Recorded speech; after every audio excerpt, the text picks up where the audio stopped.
Right, hopefully this is working. Let me just check. I've just assigned a hotkey. There we go. It is indeed. Alt-V to do the recordings. We're currently inbound Lucky, having flown the Lucky 1 arrival into San Diego. Lucky should be at 6,000 and then 5,000 for Lindy. And then after Lindy we're going to Vida. Altitude at Vida, 4,000 feet. And from Vida it's a 3.5 degrees descent glide path on the Localiser for runway 27 at San Diego. You can just about see the runway coming in sight. We're coming in over the mountains now. There's actually some wonderful scenery. Miramar Naval Air Station is somewhere over here, where the Top Gun guys used to play around, so this is all Top Gun terrain over here. Although some of it was filmed at Death Valley. So there we go, we've got 5,000 Lindy, reduced speed now. I'm going to activate the approach, so performance approach phase, and that will stop us from needing to do anything else. Right now we need to go down to 4,000.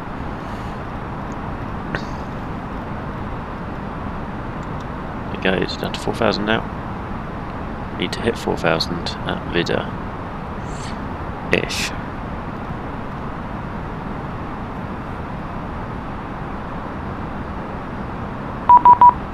God, somebody's online.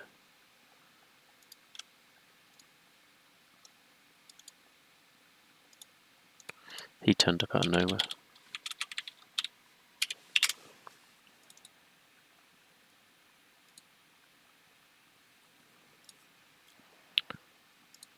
San Diego approach Delta 2389 inbound Vida 4,000. Delta 2389, you on the Localiser? Affirm. Alright, Delta 2389 cleared Localiser runway 27 approach and wind 180.5 runway 27 cleared to land. Okay, Localiser approach runway 270 cleared to land Delta 2389. So it's the Localiser visual approach. Which basically means I have to go visual at some point, which is at 5.2 miles here, 600 feet. So at this point, there we go, okay, in 3,600, spot on, 3.5 degree glide path, leaving the altitude, disarm that. We've got 12 miles to go, so I'm okay with flaps 1 for now. You can just about see the city. The clouds coming in on the approach were rather lovely looking. I've got a replay set up, so I will press start replay at some point so we can watch the landing from a passenger point of view coming in over the city on the left, just so you see how close to the buildings we get with this approach. There's a parking lot on the right hand side of the wing that will be particularly crazy, so there's just 2,500. So stop the descent at 2,700.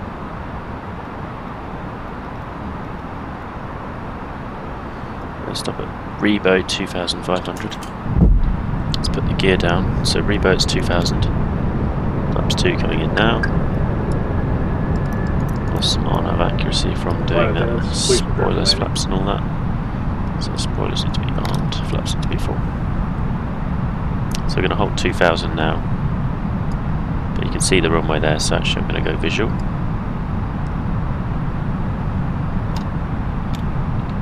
It's a 3.5 degree glide path, so steeper than the usual.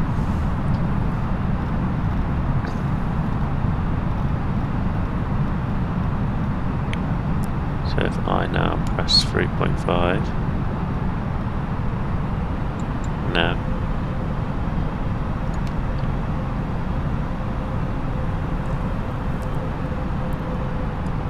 So this now should be accurate to the glide path.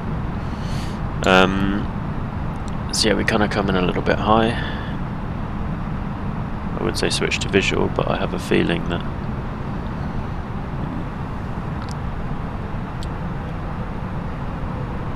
the glide path is not quite the same. There's no note about that in the chart, so the PAPI light should be set to 3.5 as well, so if I just go and find those PAPIs, it'll also be okay. So now visual, we're flying manually as well.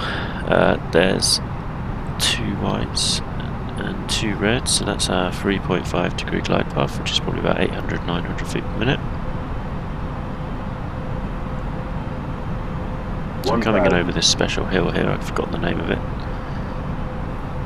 I'm just pointing the aircraft at where the PAPI lights are next to that on the runway. And you can see the parking lot. If I just point ahead, you can see the reason why this approach is a bit crazy. The hill's right there, and the parking lot, from my point of view, infringes the runway threshold.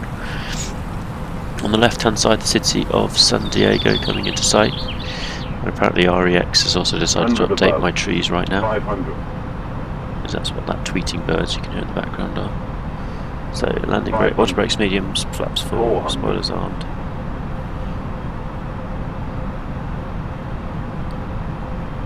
Getting very nice and close to the terrain now.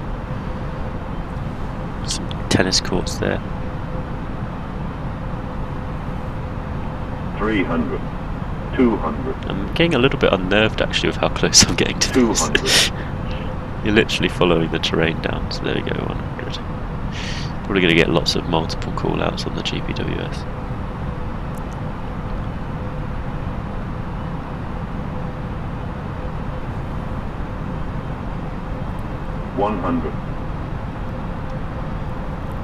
That's the extended threshold now. 100. Only too low, but it doesn't matter by this point. 50. 40. 30. 20. 10. 5. 5 feet of touchdown on the markers. There's green decel and 80 knots. Okay, next left.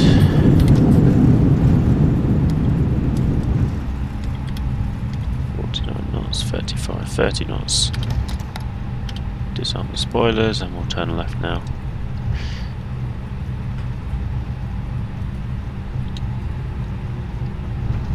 Delta 2389, exit left, taxi to gate via Bravo. Taxi to the gate via Bravo, Delta 2389. So I'm guessing this is Bravo here. I'm just going to go into a gate. And then I'm going to disconnect from VATSIM so I don't annoy him. And we're going to watch the replay from... Oh, there is no replay, I never started, did I? There will not be a replay.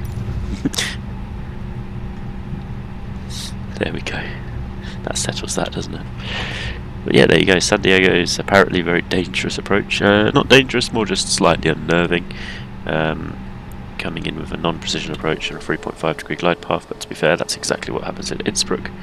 But the only difference is in Innsbruck, there's not really there is definitely terrain, but you don't really have the hill at the end of the runway that you're sort of following down the glide path. So a little bit simpler. San Diego actually looks pretty much like this in reality, except for the high-rise terminal over there, because I was debating getting the Latin VFR series for it, but it didn't seem worth it. Well, in terms of the difference it makes, I mean, this does look nice. I may get the San Diego water fix from Flight Sim TO because I feel like this is quite a cool airport. I want to fly here a bit more with the scenery and everything. But yeah, that is the wonderful San Diego. The slightly crazy approach. Let me just quickly check what landing rate came out. So Volanta, which always seems to overestimate. Yeah, 200 feet per minute. So I have a feeling it was hard. It wasn't super smooth, but I don't think it was 200 feet per minute hard. Anyway, that's all that then.